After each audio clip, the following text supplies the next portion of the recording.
Monsieur le vice-président, mesdames et messieurs, Clémenceau disait que pour enterrer un problème, il faut nommer une commission. Un peu plus ironique, Henri Queuille professait qu'il n'y ait point de problème si compliqué qu'une absence de solution ne finisse par en venir à bout. Enfin, l'exégèse biblique enseigne que l'enfer est pavé de bonnes intentions.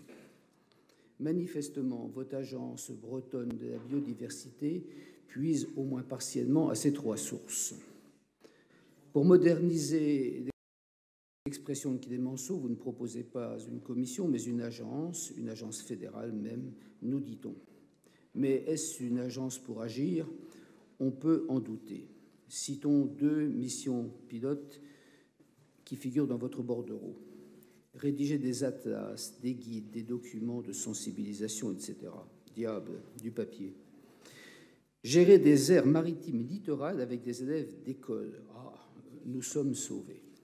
Henri Queuille se délecterait d'ailleurs d'un immobilisme taillé dans de la pure logorée à base d'expressions toutes faites et d'éléments lexicaux à la mode, mais vides. Expression toute faite, la fameuse co-construction dont vous parsemez maintenant le moindre bordereau. Et s'agissant d'éléments lexicaux, pour sourire un peu au départ, on trouve des indispensables sensibilisation, mobilisation, démarche stratégique, transversalité des acteurs et d'indispensables feuilles de route. Mais pour autant, malgré quelques éléments diagnostiques certains, je pense notamment à la baisse catastrophique de la population d'oiseaux, 30%, la création de cette agence ne semble pas l'occasion de la moindre orientation concrète, du moins dans un premier temps. Quelle action directe voit-on sur la remise à jour des mares asséchées et la recréation des zones humides dont on sait maintenant l'immense intérêt et la perdition depuis la frénésie de remembrement? Quelle action directe pour le frein au drainage agricole? Quelle action directe pour la réintroduction de batraciens et pour le secours aux oiseaux? Ce que vous a dit Anne Van Ecloo tout à l'heure est hélas trop parlant. Et pourtant, tout ceci s'inscrit dans des mesures agro-environnementales et MAEC qui datent de 2015 déjà. Or, certes, on peut comprendre que la loi du 8 août 2016, il y a 3 ans, qui a créé l'Agence française de la biodiversité, vous ouvrez quasiment l'obligation de créer des agences régionales. À ce titre-là, vous jouez votre partition, dont acte.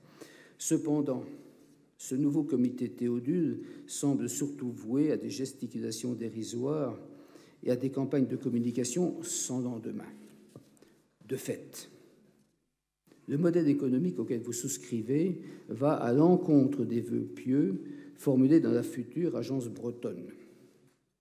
L'agriculture intensive abat des bocages ou ce qu'il en reste, et l'habitat des oiseaux qui se sont raréfiés, comme j'ai pu le dire il y a un instant.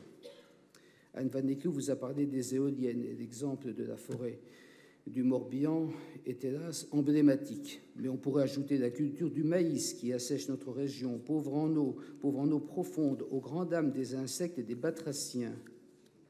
Et contre toutes ces dérives, il faudrait des actions fortes conduites par un État stratège. Mais au niveau de la réalité politique, vous préférez détruire l'intervention de l'État en vous réfugiant derrière des chimères d'un marché autorégulateur et de la mondialisation. Vous déplorez l'envahissement d'espèces exotiques, ça figure dans votre bordereau, mais vous n'avez de cesse d'abattre des contrôles aux frontières et des douanes et des polices vétérinaires au nom du libre-échangisme. Encore plus contradictoire, et nous en parlions lors de la dernière session, je crois, vous preniez prétexte récemment de l'expérimentation pour sacrifier la majeure partie des procédures relatives à la protection des installations de l'eau et des installations classées en règle générale. Or, pourtant, quand on menace le biotope, à plus forte raison, on menace la biodiversité. À ce sujet, d'ailleurs, et je ne sais pas si le président de l'Assemblée nationale nous fait l'honneur d'être présent, je ne sais pas, je ne le vois pas. En tout cas, ça le concerne au premier chef. Au sujet de la biodiversité, il faut citer, notamment dans une région agricole comme la nôtre, l'absolue perdition de la biodiversité des semences. Nous avons constaté tous combien ces semences se raréfient à présent qu'elles sont, au niveau de la production, concentrées entre les mains de quatre acteurs mondiaux. Et pourtant, tout récemment, lorsqu'on a voulu voter la loi Egalim, il est apparu, et c'était un vrai progrès, il est apparu une volonté d'ouvrir cette biodiversité en forçant l'entrée de semences paysannes au fameux livre des semences. Or, l'article en question, c'est l'article 78 de la loi Egalim du 2 octobre dernier, a fait l'objet d'une censure du Conseil constitutionnel au titre, d'ailleurs tout à fait contestable, du cavalier législatif. Il suffirait, et là c'est votre majorité, tout au moins celle à laquelle vous appartenez, il suffirait de reprendre ce texte dans une loi spécifique qui ne pourrait plus encourir ce motif de censure. Et pourtant, au cœur même de l'intérêt de la biodiversité, force est de constater l'inaction de ceux que vous soutenez par ailleurs. Or, faut-il que cette agence soit un cache-sexe ou un cache-misère? En réalité, les espèces et les végétaux ont une identité et des racines. Ils sont attachés au localisme des pratiques et à la conservation. Le mot conservateur, d'ailleurs, est tout plein de respect de la biodiversité en son principe.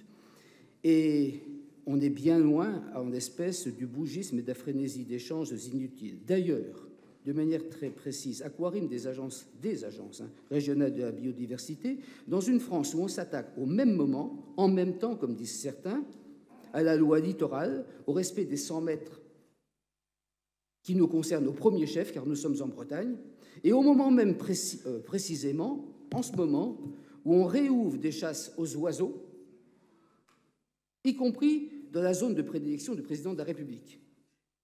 Bref,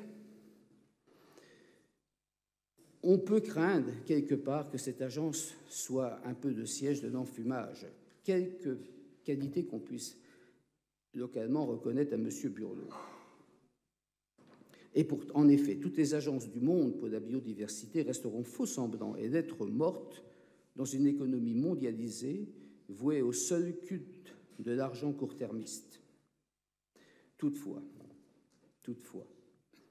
si infimes que soient ces chances, nous ne voulons pas les compromettre. Or, sous réserve, car j'avoue là peut-être manquer d'une information, sous réserve que la composition de son conseil d'administration fasse place à l'opposition, et je répète, manifestement manquer d'une information à cet égard, donc sous réserve que cette place soit faite au conseil d'administration de l'agence, nous voterons pour, et si d'aventure la place ne lui est pas concédée, nous nous abstiendrons, mais j'espère bien que ce sera pour. Je vous remercie. Merci à vous.